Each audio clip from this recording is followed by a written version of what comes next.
Victoria Jones on the line with us from New York City. Or are you in Washington, D.C., Victoria? I am in the swamp. In the swamp in D.C. Okay. So, there's been all this news about Brexit and about, Mr. Johnson, Boris Johnson, the prime minister, and that he's going to have a snap election and all. What's the bottom line here? What's going on in the UK and how might that affect the United States? Well, there's two main questions there. What is going on in the UK is that as we head into the weekend, the Brexit is at an impasse because Boris Johnson is refusing to proceed with his withdrawal agreement until Parliament agrees to an election on December the 12th. Mm-hmm. So that's one thing. And there was a threat to shut down government, which was like, really? And then he said, no, I'm not threatening to do that.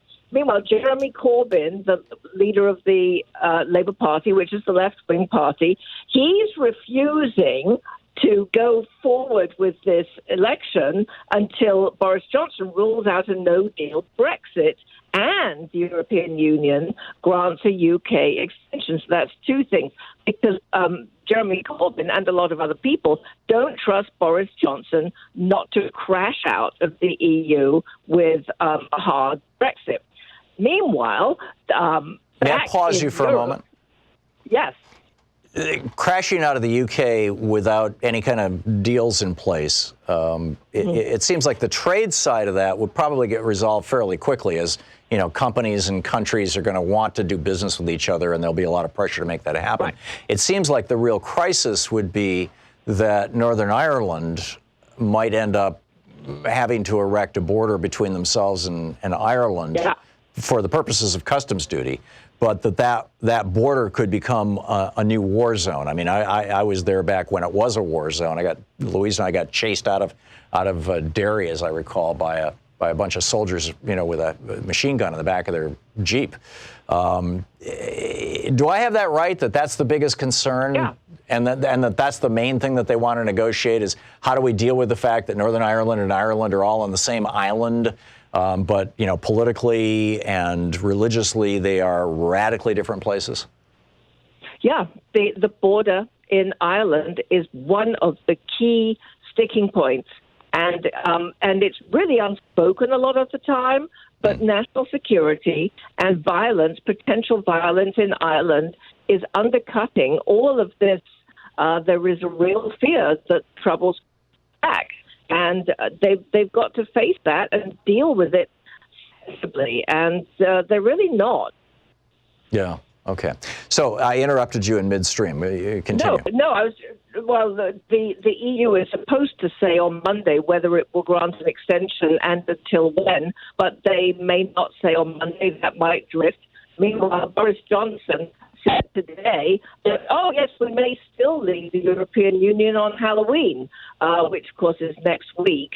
And remember, he said he'd rather be dead in a ditch than not leave on Halloween. I think a lot of people are digging ditches for him right now. I do want to mention a new poll that's come out that's very disturbing, which says that a slight majority of people, but 71% actually, Leave voters, and in the 50s of Remain voters, say that violence against MPs is a price worth paying in order to get their way on Brexit. MPs being members of parliament. So violence against legislators is a price worth paying. 70% of Brits are saying that?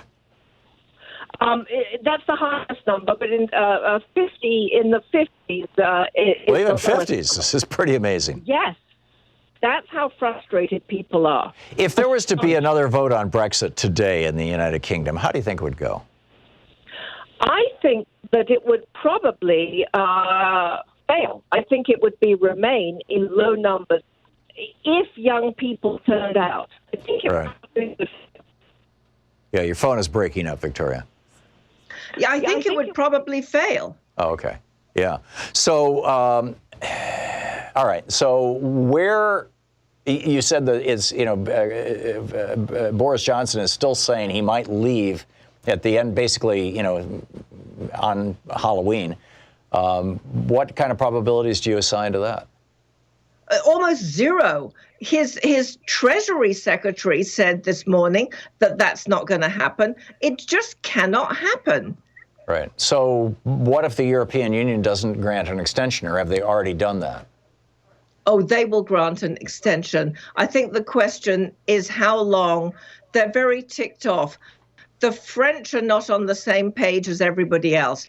They're the ones who are saying, I don't see why we should grant the Brits an extension unless, and then there are various conditions. But everybody else is willing to grant some kind of extension. Does this go back to 1099? Is that the deal?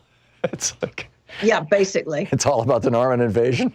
Yeah, basically. Yeah. So how will this affect the United States, whether or not, if Brexit happens or not? I mean, why should Americans care about this?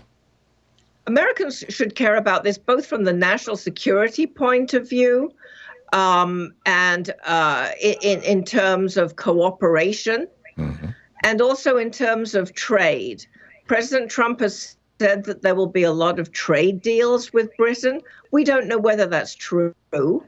And we don't know who they're going to benefit, whether they will, in fact, benefit the United States. Also, if there is a hard crash, it will impact the stock markets badly.